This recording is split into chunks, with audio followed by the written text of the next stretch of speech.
TTD board సమావేశం ప్రతి నెల చివరి మంగళవారం నిర్వహించేలా టీటీడీ చైర్మన్ ప్రకటించడం అభినందనీయమని టీటీడీ చైర్మన్ నిర్ణయాన్ని స్వాగతిస్తున్నామని బీజేపీ నేత నవీన్ కుమార్ రెడ్డి అన్నారు. టీటీడీ బోర్డు సమావేశం అనేక సంవత్సరాలుగా తిరుమల కొండపై ఉన్న అన్నమయ్య భవన్లో నిర్వహిస్తున్నారు.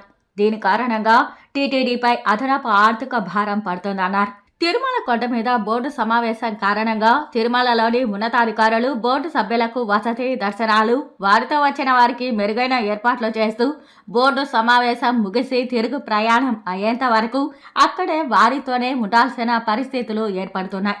టీటీడీ బోర్డు సమావేశాన్ని తిరుపతి అడ్మినిస్ట్రేటివ్ బిల్డింగ్లో నిర్వహించినట్లయితే జేఈఓలు, finance officer, engineering chief, vigilance head, transport manager, legal cell, revenue, estate officer, educational officer ఇలా అనేక మంది ఉన్నతాధికారులు ఒకే భవనంలో అందుబాటులో ఉంటారు. కాబట్టి క్లారిఫికేషన్ కొరకు అవసరమైనప్పుడు సమావేశ మందిరానికి పిలిపించుకునే అవకాశం ఉంటుంది. కాబట్టి తిరుపతిలో టీటీడీ బోర్డు సమావేశాన్ని నిర్వహించాలని శ్రీవారి భక్తునిగా, స్థానికునిగా బీజేపీ నేత నవీన్ కుమార్ రెడ్డి విజ్ఞప్తి చేశారు. తిరుమల శ్రీవారి దర్శనార్థం, కొండకొచ్చే భక్తుల సౌకర్యార్థం ఎటువంటి సౌకర్యాలు కల్పించాలి, స్వామివారి దర్శనం త్వరితగతిన ఏ విధంగా సామాన్య భక్తులకు ఏర్పాటు చేయాలి అన్న దాని మీద ఇప్పటి వరకు ధర్మకర్తల మండలి సమావేశం నెల మధ్యలో ఎప్పుడంటే అప్పుడు తిరుమల కొండ మీద అన్నమయ్య భవన్లో నిర్వహించేవాళ్ళండి.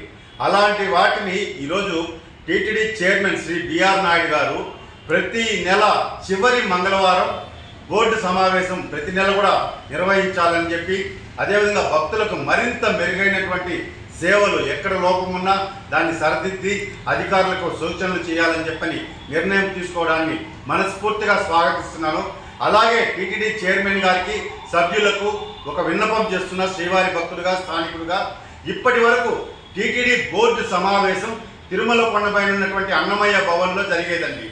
అప్పుడు బోర్డు మెంబర్లంతా కూడా తిరుమల కొండకి రావడంతో ఆ సమావేశంలో చర్చించాల్సినటువంటి ఏదైతే అంశాలు ఉంటాయో వాటికి సంబంధించినటువంటి అధికారులు మొత్తం అంతా కూడా టీటీడీ పరిపాలనా భవనం ఏదైతే తిరుపతిలో ఉందో ఇక్కడ అన్ని శాఖలు, అన్ని విభాగాల అధిపతులు తిరుపతిలోని ఏడీ బిల్డింగ్లో ఉంటారండి.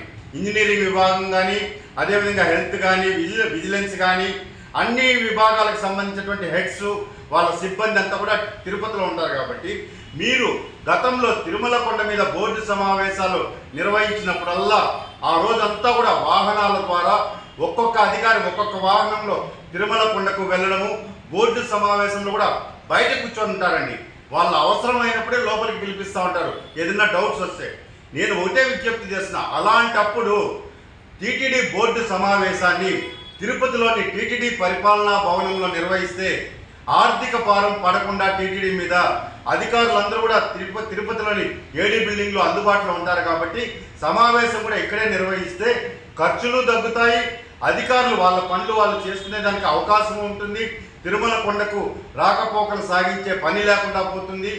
ఎవరు ఏ అధికారితో ఏ సమస్య మీద చర్చించాలంటే పిలిస్తే 5 నిమిషాల్లో బోర్డు సమావేశంలోకి వచ్చే అవకాశం ఉంది. కాబట్టి టీటీడీ చైర్మన్ గారు ఒక్కసారి అధికారులతో చర్చించి తిరుమల తిరుపతి దేవస్థానం ధర్మకర్తల మండలి సమావేశాన్ని తిరుపతిలోని ఏడీ బిల్డింగ్లో నిర్వహించేలా చర్యలు చేపడితే బాగుంటుందన్నది నా అభిప్రాయము, సూచన తెలియజేస్తున్నానండి.